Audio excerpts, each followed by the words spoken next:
Alors là, je vous préviens, on va toucher le fond et même les grands fonds, car c'est le grand retour du requin dans le cinéma américain avec tout un débarquement de films de série B à Z. Des histoires de requins qui volent, qui bouffent des avions, des trucs tellement invraisemblables que ça touche parfois au génie. Qu'est-ce que signifie cette invasion de bestioles et pourquoi ce retour des dents de la mer?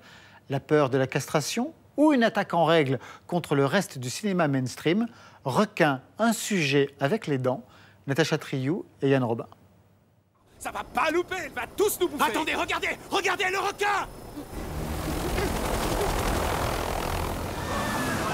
Ces dernières années, c'est une vague, que dis-je, un tsunami de films à requins qui inonde les écrans. Avec une quarantaine de titres en moins de 10 ans, on l'appelle même la Sharkmania. Des requins poulpes, des requins à deux têtes, en passant par des requins fantômes. Mais pourquoi les réalisateurs sont-ils mordus de ces histoires aussi barjots? Réponse au Grand Aquarium de Paris avec le producteur David Rimaoui. Reste là, toi.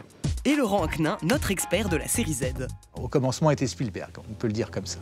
Le requin des dents de la mer, de Jaws, a marqué le requin comme animal de cinéma définitivement rangé dans le rang des mythes fondamentaux du cinéma, quel qu'il soit. Je me rappelle l'avoir vu et avoir été très emballé quand j'étais jeune.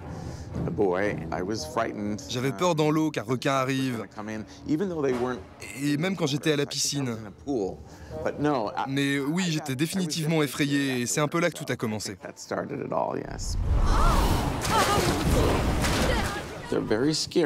Les requins sont vraiment effrayants, surtout avec leurs grands yeux noirs.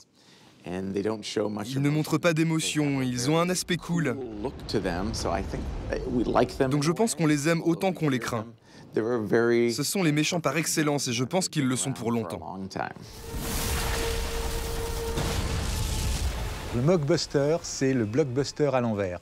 C'est-à-dire que c'est comme un blockbuster, ça en a toutes les apparences, il y a une super belle affiche, on annonce des effets spéciaux, de l'action, du thrilling, tout ce que l'on peut imaginer, sauf que c'est un film de dernière catégorie, c'est le bas-fond de la série Z, c'est très mauvais, c'est mal réalisé, c'est très mal joué.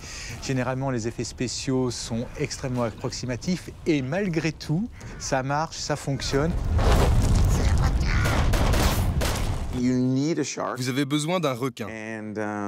Vous avez besoin de victimes. Et puis vous avez besoin de plans un peu fous pour savoir comment arrêter les requins et sauver l'humanité. Ouais, c'est à peu près ça. Chargez les tubes! Verrouillez! Soyez prêts à tirer! Cette fois, c'est le diable qui nous colle au train! L'idée de base, c'est d'avoir un titre qui frappe et d'avoir suffisamment d'images pour faire une bande-annonce qui cartonne. Accroche-toi! On peut pas attendre que les requins nous tombent à nouveau sur le coin de la gueule. Si en plus c'est relativement fait avec rythme et que ça peut se suivre, alors ça marche, ça peut encore mieux marcher.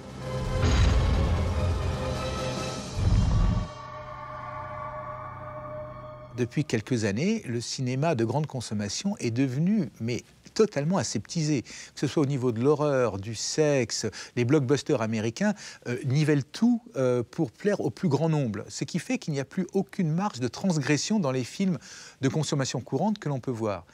Qu'est-ce qui reste? Il reste peut-être le navet, c'est-à-dire non plus chercher la qualité absolue, mais aller vers l'inverse. Trouver de la transgression dans le mauvais absolu. Mais oui!